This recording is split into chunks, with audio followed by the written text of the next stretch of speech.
Hi guys! For today's video, pupunta tayo kay Doc Nelson, the chiropractic professional na lagi namin binabalik-balikan ng family namin. Lalo na pag nakakaramdam kami ng mga sakit sa aming katawan.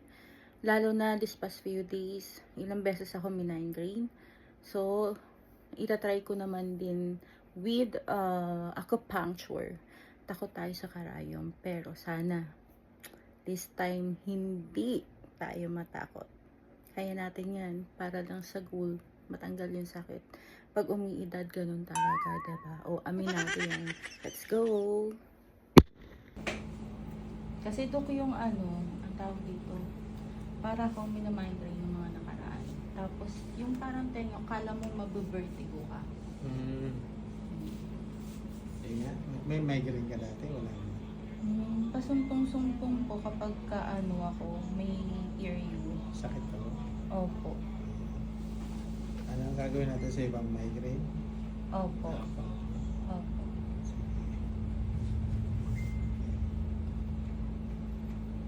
Dami no? Opo, yun talagang masakit.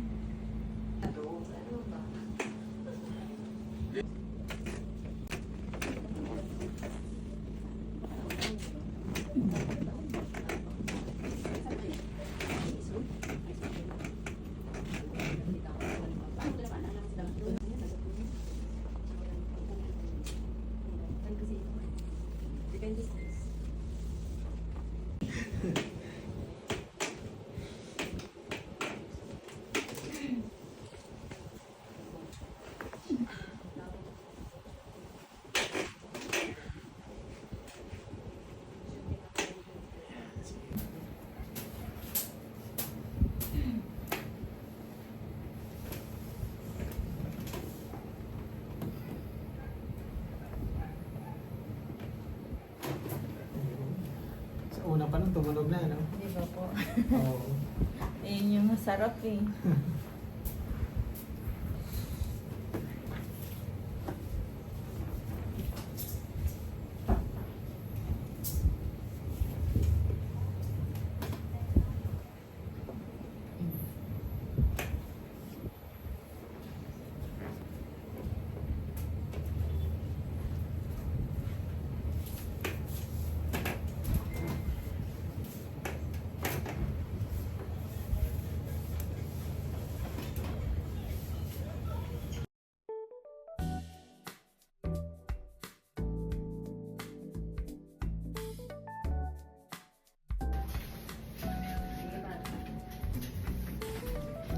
Hindi naman pala masakit. Masarap. Ay, dito may ganyan sa migraine. Opo, kasi minamigraine ako. Masarap pala yung acupuncture.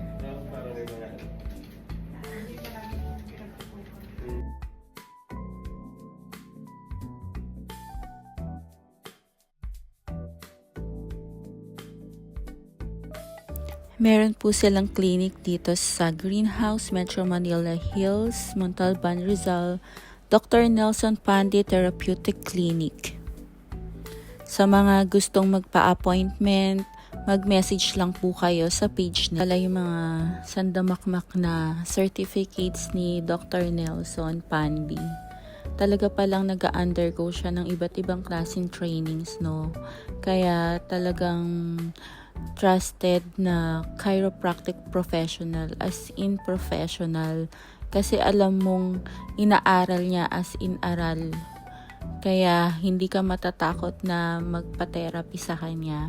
Kaya since 2022 nung nakilala namin si Dr. Nelson, dito na kami pabalik-balik kapag may mga masakit sa katawan namin na hindi nakukuha ng mga ordinaryong whole body massage, yung mga ganon. Iba pa rin kasi talaga pag isang chiropractic professional.